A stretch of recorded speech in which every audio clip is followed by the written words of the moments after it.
Dalam TV yang rasmi pun hampir tiap-tiap hari kita tengok orang kena scam. Yang duk tipu ni kadang-kadang Melayu Islam sebahagiannya yang duk menipu tu. Ambil harta orang, ambil hak orang.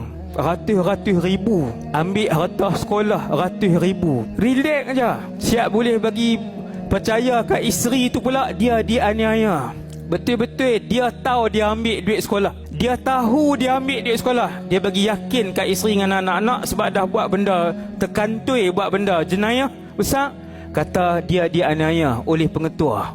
Ni zaman dia, ni zaman dia. Hasbunallah wa ni'mal wakil. Kita kalau malas buat ibadat pun jangan sampai ambil harta orang, apatah lagi harta orang ramai.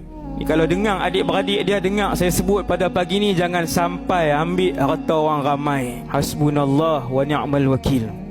Nabi sebut tak benda ni? Nabi sebut. Hadis sahih Bukhari. Dengar apa Nabi sebut. Ya'ti 'alan nasi zaman. Nabi kata akan sampai nanti kamu akan tengok manusia, kata Nabi. La yubalil mar'u, dia tak pedulilah ma akhadha minhu aminal haram halal am minal haram. Dia tak pernah peduli yang masuk poket dia tiap-tiap bulan, tiap-tiap minggu, duit halal atau duit haram. Dia tak pernah fikir.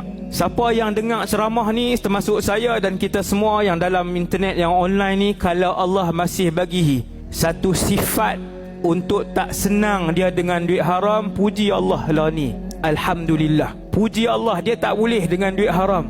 RM1 pun dia tak boleh. Dia berhutang RM5, dia tak boleh lena. Dia akan pergi bayar dulu. Yang ni ada. Ada di kalangan orang Islam RM10, RM20. Dia tak senang hati. Dia ada hutang, duit orang dia ambil, dia simpan.